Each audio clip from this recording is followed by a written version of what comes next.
Hello student, welcome to परीक्षा institute. हमने इससे पहले एक टॉपिक की कवर किया जिसे हम कहते हैं कूलॉम्स लॉ को हमने कवर किया था। कूलॉम्स लॉ में हमने यह बता दिया था कि कोई भी दो चार्जेज हैं, चाहे वो एक मान लेता हूँ एक प्लस क्यू चार्ज है, दूसरे का प्लस क्यू टू चार्ज है। इसके बीच की जो सेंटर दूरी है क्या है, इसे हम कहा है आर है। इसके बीच के जो लगने वाला फोर्स होता है, चाहे plus Q one plus Q जो चार्ज है क्यू वन चार्ज है क्यू टू पे लगाए, या फिर क्यू टू वाला जो चार्ज है क्यू वन पे लगाए। ये दोनों चार्ज के आपस में जो लगने वाला जो फोर्स होता है उसका मैग्नीट्यूड किसके बराबर होता है, K Q one Q two upon R square के बराबर होता है। यहाँ तक हमने बता दिया। और यह भी हमने बता दिया, जो के है, के का वैल्यू था 1/4 pi epsilon not. Epsilon not क्या है यह भी हमने बता दिया था कि इसका वैल्यू होता है 9.0 इंटू 10⁹ होता है। और यहाँ पर एक वर्ड हमको देखने को मिल रहा है जिसका नाम है एप्सिलॉन नॉट। एप्सिलॉन नॉट क्या होता है? परमिटिविटी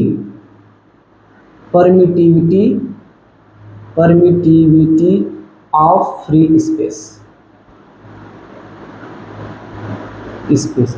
फ्री स्पेस का मतलब यह है कि अगर हमारे दोनों जो चार्जेस हैं, ये दोनों चार्जेस हैं कहीं पर किसी फ्री स्पेस में रखे गए हैं या फिर किसी वैक्यूम में रखे गए हैं, उसके लिए Q1 Q2 upon R square जो एप्सिलॉन नॉट का मान होता है, तो परमिटिविटी ऑफ फ्री स्पेस होता है। अगर ये दोनों जो चार्जेस हैं इसको हम किसी एक अन्य माध्यम में रखें, उस माध्यम कोई भी डाइलेक्ट्रिक माध्यम हो सकता है। जैसे अगर हम इसको कहीं पर रख देते हैं, कोई भी अगर के मीडियम में अगर हम कहें, इफ चार्ज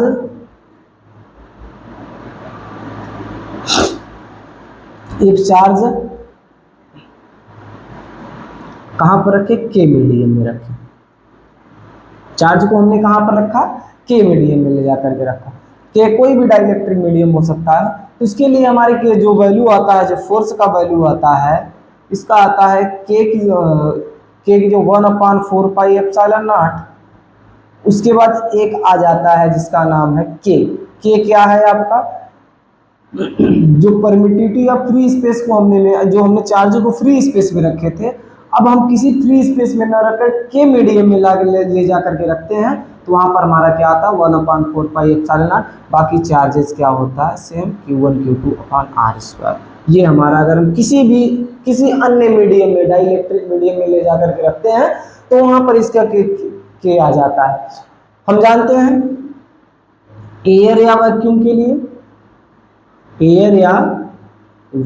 के लिए जो के का वैल्यू होता है एक, इसीलिए यहाँ पर के का वैल्यू जब हमने एक रखा था तो वहां पर हमारा क्या आया था 1/4 पाई एप्सिलॉन नॉट यहाँ करके निकल करके आया था। तो इतना बातें हो गई थी। पर के का वैल्यू भी हमने निकाल दिया, इसका बीमा भी हमने डायमेंशन भी निकाल दिया था, डायमेंशन इसका डायमेंशन हो गया था। अब बात है ध्यान से, अगर हम कहें कि ये तो हमारा मैग्नीट्यूड था, अगर हम कहें ये दोनों फोर्स एक दूसरे के ऊपर एक्ट कर रहे हैं या फिर लग रहे हैं, तो ये दोनों जो फोर्स लग रहे हैं, इन दोनों फोर्स का डायरेक्शन क्या होगा, तो हम देखते हैं इसके लिए। उसको हम कहते हैं Coulomb's law in vector form. उसको हम कहेंगे Coulomb's law in vector form. तो उसको हम उसका डायरेक्शन पता करेंगे, इसका डायरेक्शन का। तो मैग्नीट्यूड तो हमको पता है के इक्वल टू के, या फिजिकल टू क्या होता है K1 Q2 upon R square. ये चाहे कहीं पर भी हो, दोनों आपस में एक दूसरे, चाहे ये वाला इस पे फोर्स लगाए, चाहे ये वाला इस पे फोर्स लगाए, ये दोनों फोर्स हमेशा क्या होंगे, एक दूसरे के क्या होंगे, बराबर, इक्वल होंगे। ठीक, चाहे अगर कोई भी चार्जेस हो, अगर हम कह दें कि ये दोनों चार्ज हैं, एक हमारे पास प्लस क्यू चार्ज है, एक पे हमारे पास क्या है, माइनस क्यू चार्ज है। इन दोनों के बीच की जो दूरी है, डिस्टेंस जो है आर है, तो यहाँ पर इसके जो फोर्स मिलने वाला है, फोर्स का मैग्नीट्यूड मिले, चाहे प्लस क्यू और माइनस क्यू पे लगाए, चाहे माइनस क्यू वाला प्लस क्यू पे लगाए, इसका जो फोर्स निकलने वाला है वन ऑफ सेम फोर्स मिलता है 1/4 पाई Q1 क्यू। ठीक, अगर हम एक प्लस क्यू चार्ज वाला एक माइनस, यहाँ पर माइनस को अपने को नहीं लगाना है, माइनस चिन्ह क्या, माइनस माइनस जो चिन्ह है यहाँ पर इसको हमको नहीं लगाना है। माइनस यहाँ क्यों नहीं लगाना, क्योंकि हमको तो मैग्नीट्यूड लिखना है, मैग्नीट्यूड हमेशा क्या लिखा जाता है, पॉजिटिव लिखा जाता है, इसीलिए हमको यहाँ पर माइनस चिन्ह नहीं लगाना है। तो यहाँ पर आ जाएगा F equal to 1/4 pi Q² हो जाएगा। अगर ये दोनों चार्जेज इस तरीके से है तो एक प्लस क्यू एक माइनस क्यू, ये बातें क्लियर हो गई। हम देखते हैं Coulomb's law in vector form, तो इसको हम रफ करते हैं।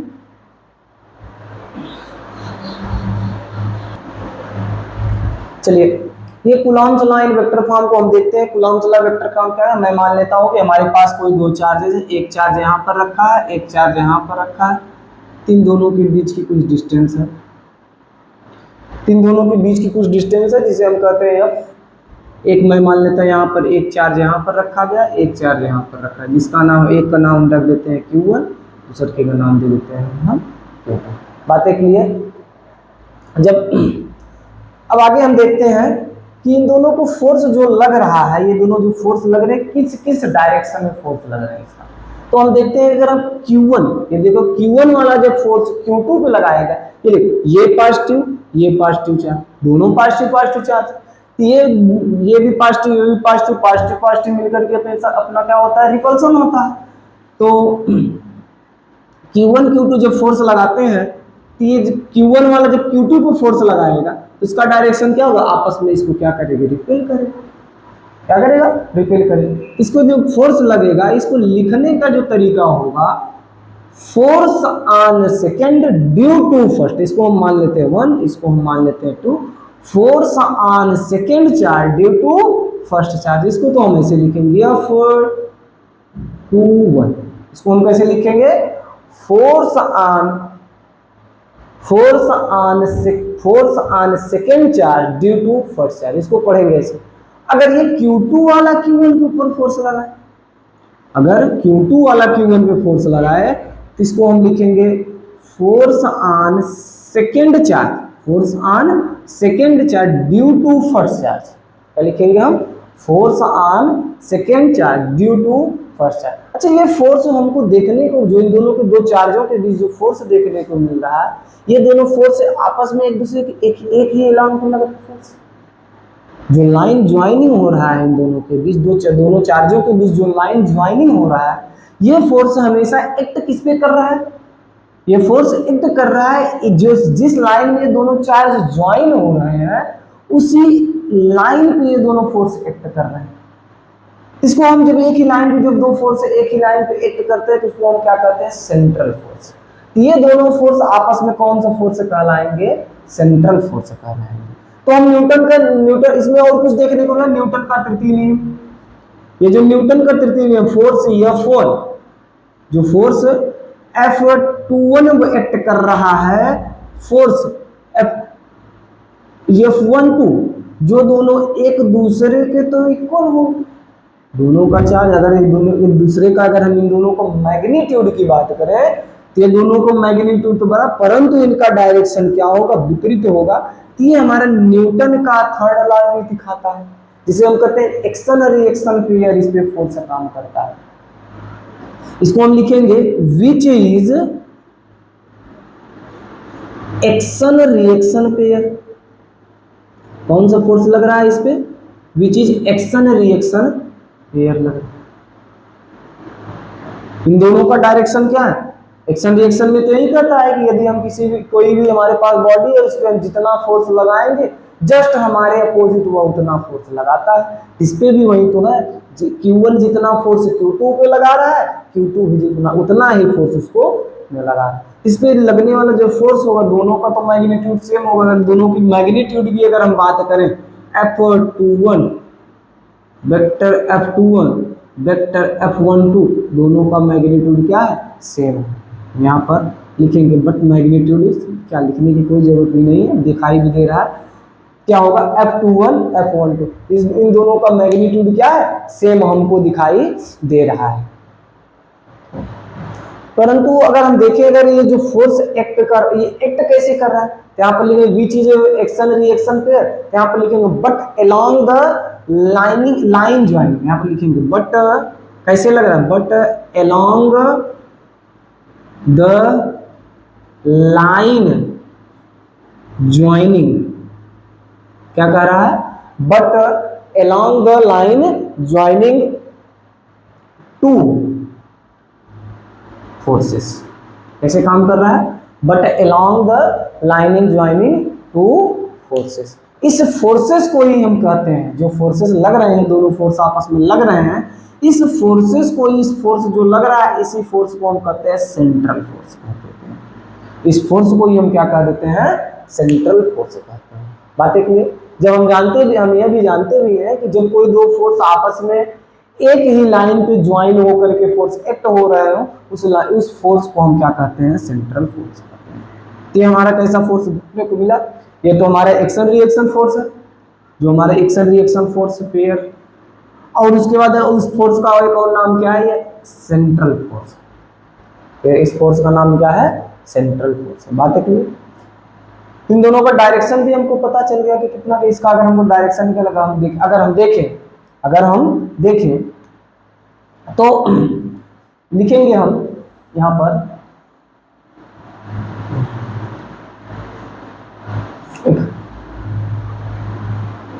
Force on second charge, force on second charge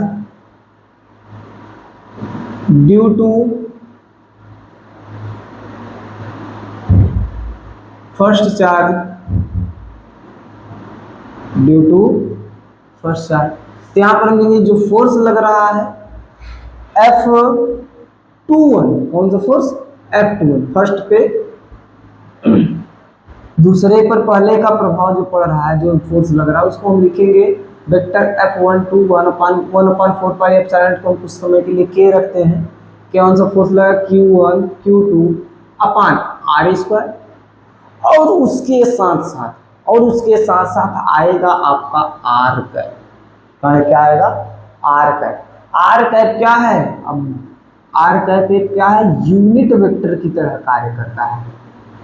R cap इस क्या है, एक यूनिट वेक्टर की तरह कार्य करता है।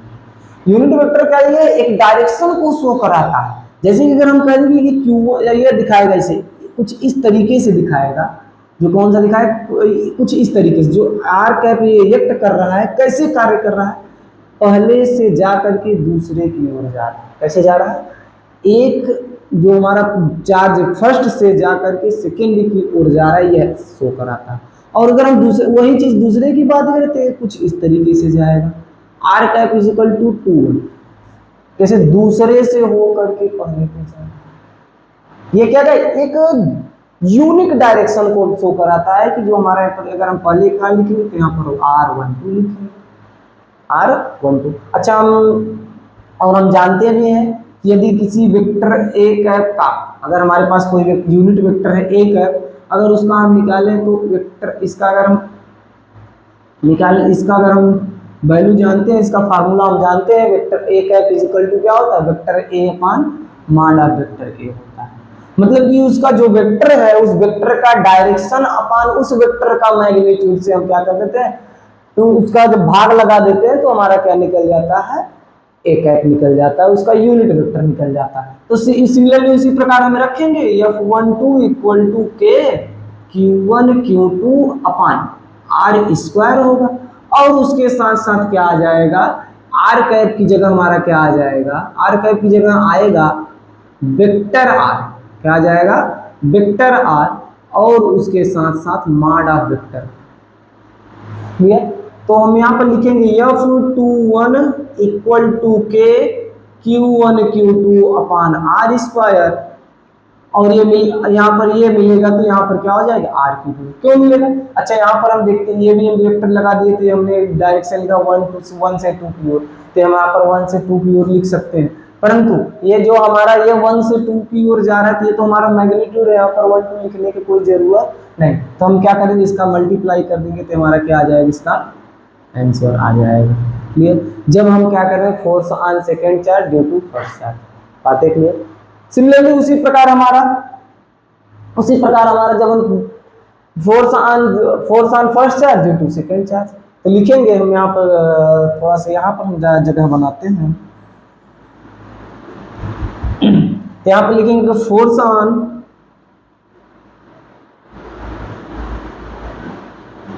First charge, force on first charge due to second charge. जिस प्रकार से वह आया उसी प्रकार से अब यहाँ पर हम लिख सकते हैं similarly force on first charge due to second charge. तो इसमें जो फोर्स लगने वाला है, ये फोर्स कौन सा होगा, तो हम लिखेंगे F12 इक्वल टू के Q1 Q2 upon R square, उसके बाद R कैसे 1 की 2 1 का, बात है क्लियर। तो इसका अगर हम निकालेंगे तो ये भी उसी प्रकार आएगा, तो ये वेक्टर F12 इक्वल टू के Q1 Q2 अपान, ये इसको जब निकालेंगे तो ये भी R क्यूब हो जाएगा। यहाँ पर भी क्या लिखेंगे हम, R क्यूब, उसके बाद क्या होगा वेक्टर R कहाँ से कहाँ तक 2 1, ये हो गया हमारा। ये है हमारा क्या करता है, कूलॉम का जो कूलॉम्स वेक्टर फॉर्म है, कूलॉम्स लॉ इन वेक्टर, यहाँ पर लिखते हैं वेक्टर फॉर्म।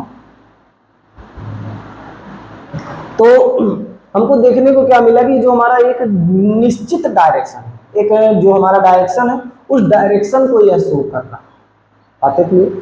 तो इसको रफ करते हैं, उतार लीजिए।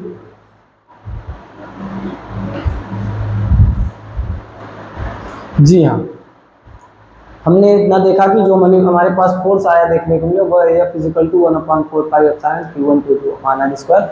इसी फोर्स को हम कहते हैं इलेक्ट्रोस्टैटिक्स फोर्स, इलेक्ट्रोस्टैटिक्स फोर्स कहते हैं। अच्छा, इलेक्ट्रोस्टैटिक फोर्स इसका नाम क्यों पड़ा?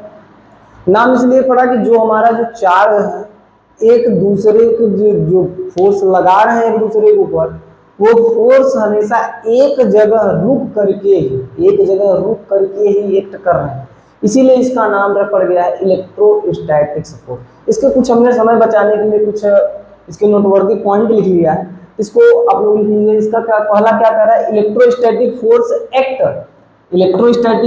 Act between two different charges. कह रहा है कि जो इलेक्ट्रोस्टैटिक फोर्स होता है यह दो अलग अलग चार्जों के बीच में लगता है। आगे क्या कह रहा है, magnitude of force is same, परंतु दोनों का जो मैग्नीट्यूड होता है, दोनों चार्जेस के द्वारा जो लगाया गया फोर्स के मैग्नीट्यूड होता है वह क्या होता है, सेम होता है। और direction of forces is opposite, अभी हमने इससे पहले बताया, और इसका जो डायरेक्शन होता है वह डायरेक्शन क्या होता है, अपोजिट होता है। हमने यह दिखाया था कि जो हमारा फोर्स लगता है F12 F21 equal to F12 हमेशा। अगर हम इसके डायरेक्शन की बात करें तो डायरेक्शन इसका अपोजिट होता है, इसलिए यहाँ पर हमने माने। परंतु इसका अगर हम मैग्नीट्यूड लिखे F12 मैग्नीट्यूड ऑफ F21, ये दोनों हमेशा क्या होंगे, एक दूसरे के सेम होंगे, मैग्नीट्यूड सेम। अगला पॉइंट क्या कर रहा है, due to the above point we can say it is action reaction pair. ये भी एक्शन रिएक्शन पेयर की तरह बिहेव करता है, एक्शन रिएक्शन पेयर की तरह बिहेव करता है। देखिए, एक दोनों फोर्स का मैग्नीट्यूड तो सेम है, परंतु दोनों का डायरेक्शन क्या है, अपोजिट होने के कारण क्या एक्शन रिएक्शन पेयर भी कहा जाता है। अगला पॉइंट क्या कर रहा है, electrostatic force always acts along the line joining the two charges. ये जो इलेक्ट्रोस्टैटिक फोर्स होता है हमेशा जब भी वह फोर्स एक दूसरे के ऊपर लगाएगा वह एक ही एक्सिस के अलोंग आपस में फोर्स लगाएंगे, न कि किसी भी अन्य एक्सिस में, न कि एक्स वाई जेड में भाग जाए। जैसे कि अगर हम देखेंगे कि अगर हमारे पास कोई एक चार्ज यहाँ पर, एक चार्ज यहाँ पर, एक चार्ज यहाँ पर, एक चार्ज यहाँ, तो अगर हम कहें कि जब भी फोर्स लगाएंगे एक ही एक्सिस में फोर्स लगाएं, न कि ऐसे घूम करके आके फोर्स लगाएंगे, ऐसे आकर के घूम के फोर्स लगाएंगे। अगर हम अगर हम देखें कि एक चार्ज यहाँ पर एक चार्ज यहाँ पर, जब भी फोर्स लगे एक उसके ही एक्सिस में फोर्स लगेगा, चाहे किसी भी डायरेक्शन में रखा हो, डायरेक्शन। ठीक, तो ये अगर न ये नहीं है कि ये फोर्स उड़ करके इधर से जाएगा, ये उड़ के, अगर एक चार्ज यहाँ पर रखा है तो इधर फोर्स लगा, एक चार्ज यहाँ, तो जब भी ये चार्ज ये एक्सिस में, ये वाला चार्ज इसके एक्सिस में, ये वाला चार्ज इसके एक्सिस में फोर्स लगाएगा। जब भी लगाएगा तो एक अलोंग द ज्वाइनिंग, मतलब कि उस जो चार्ज रखा है उस चार्ज के ही एक्सिस में फोर्स लगाएगा। बात है। अगला क्या कह रहा है कि due to above it is also known as a central force. और हम जानते हैं जब कोई दो फोर्स आपस में एक ही अलोंग द एक्सिस फोर्स लगाते हैं, कोई दो चार्ज है या फिर कोई भी दो फोर्स है, किसी दो पार्टिकल के द्वारा जो फोर्स लगता है, एक्ट करते हैं एक दूसरे के ऊपर, अगर वे दोनों एक ही अलोंग द एक्सिस फोर्स लगाते हैं, उस फोर्स को हम कहते हैं सेंट्रल फोर्स कहते हैं। यहां पर हम लिख देते हैं सेंट्रल फोर्स क्या होता है, when two particles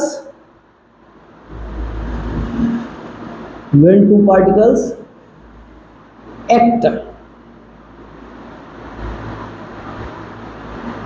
force along the axis to each other, जब भी एक दूसरे को क्या करते हैं, एक फोर्स उन दोनों के बीच एक्ट करता है, जब भी वो एक्ट along the axis होता है, उस फोर्स को हम क्या कहते हैं, सेंट्रल फोर्स कहते हैं। अगला पॉइंट क्या कर रहा है कि electrostatic force is conservative force. Electrostatic force जो होता है यह एक कंजर्वेटिव फोर्स होता है। इसके बारे में भी हम चर्चा, इसको हम रफ करते हैं तो इसके बारे में हम चर्चा करते हैं।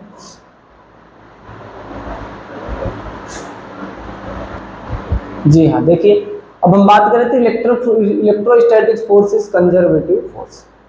तो कंजर्वेटिव फोर्स क्या होता है कि ये जब भी देखिए, अगर जो हमारे मान लेते हमने चित्र के अनुसार दिखाने की कोशिश की, ये जो चार्ज है, ये जो चार्ज, एक चार्ज Q1 है, एक Q2 है, एक Q3 है। Q1 को हमने पॉजिटिव रखा है, इसको निगेटिव रखा है, इसको निगेटिव रखा है। ये जो चार्ज है ये दूसरे के ऊपर फोर्स अप्लाई तो कर रहा है, परंतु ये डिपेंड नहीं कर रहा है कि जो भी चार्ज जिस पे फोर्स लगा रहा है, ये जैसे कि Q1 वाला Q2 पे फोर्स लगा रहा है, Q1 वाला Q2 पे जो फोर्स लगा रहा है, यह फोर्स इस पे, ये तीसरे वाले चार्ज पे तनिक भी डिपेंडेंट नहीं, तनिक भी डिपेंडेंट नहीं है।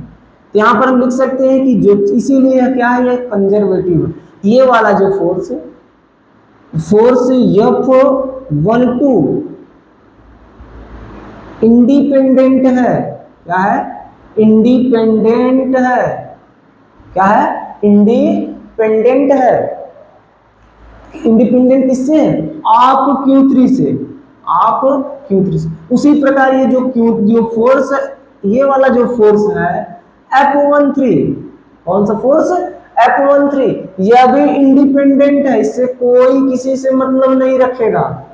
इंडिपेंडेंट ऑफ Q2, ये जो चाहे Q1 वाला Q2 को फोर्स लगाए, चाहे Q3 पे फोर्स लगाए, ये दोनों आपस में हमेशा, जब भी इन लोगों अलोंग लगेंगे, ये कभी भी एक दूसरे पर डिपेंडेंट नहीं होंगे। बात है क्लियर? तो अगला पॉइंट क्या कह रहा है, force of interaction between two charges is independent. Force of interaction between two charges क्या है? इंडिपेंडेंट है ऑफ प्रेजेंस और absence of other charges.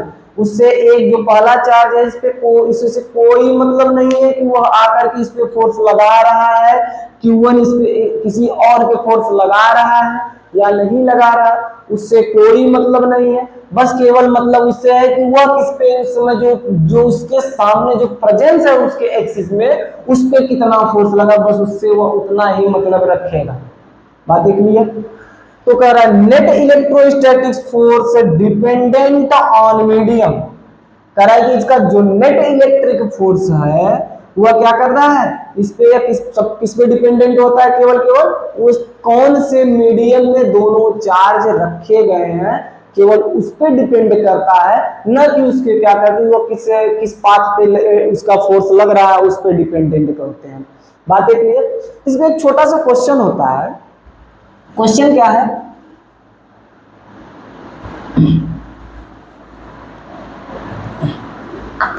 Question यह कह रहा है कि दो चार्जेज है हमारे पास, एक चार्ज एक है Q1, एक Q1 चार्ज है, एक Q2 चार्ज, एक दूसरे से स्मॉल आर दूरी पर डिस्टेंस पे रखे गए।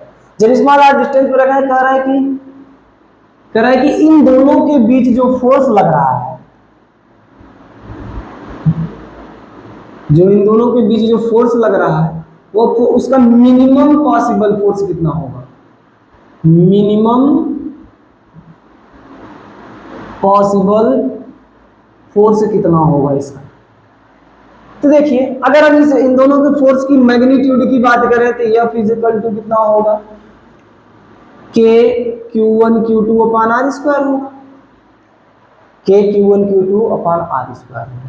अगर ये तो हमारे इसका तो मैक्सिमम फोर्स ये लगने वाला है, ये तो सभी लोग। अब कह रहा है कि इसका मिनिमम पॉसिबल फोर्स कितना होगा। तो कोई भी चार्ज होता है, कोई भी चार्ज होता है उसका सबसे मिनिमम फॉर्म क्या होता है, minimum form of the any charges, any charge, जो इसका मिनिमम फॉर्म होता है किसी भी चार्ज का उसको हम कहते हैं इलेक्ट्रॉन कहते हैं। हमने डिस्कशन पिछले वाले लेक्चर में किया है। इसका मिनिमम फोर्स कितना, minimum form of the any charge क्या होता है, इलेक्ट्रॉन होता है। जब इसका मिनिमम फॉर्म किसी चार्ज का मिनिमम फॉर्म इलेक्ट्रॉन होता है तो यहाँ पर इसका मिनिमम रूप कितना जो फोर्स निकलेगा, F इजिकल टू के Q1 की जगह इलेक्ट्रॉन, इसकी भी जगह electron, R square F equal to K E square by R square. ये क्या है, मिनिमम पॉसिबल किसी भी दो चार्जेस हैं, चाहे Q1 चार्ज Q2 चार्ज, किसी दो चार्जेस के बीच जो मिनिमम पॉसिबल फोर्स होता है F is equal to K E square by R square. बातें क्लियर। आज का वीडियो यहीं पर हम समाप्त करते हैं। अगर वीडियो अच्छा लगे तो लाइक करना, सब्सक्राइब करना, शेयर करना। Thank you.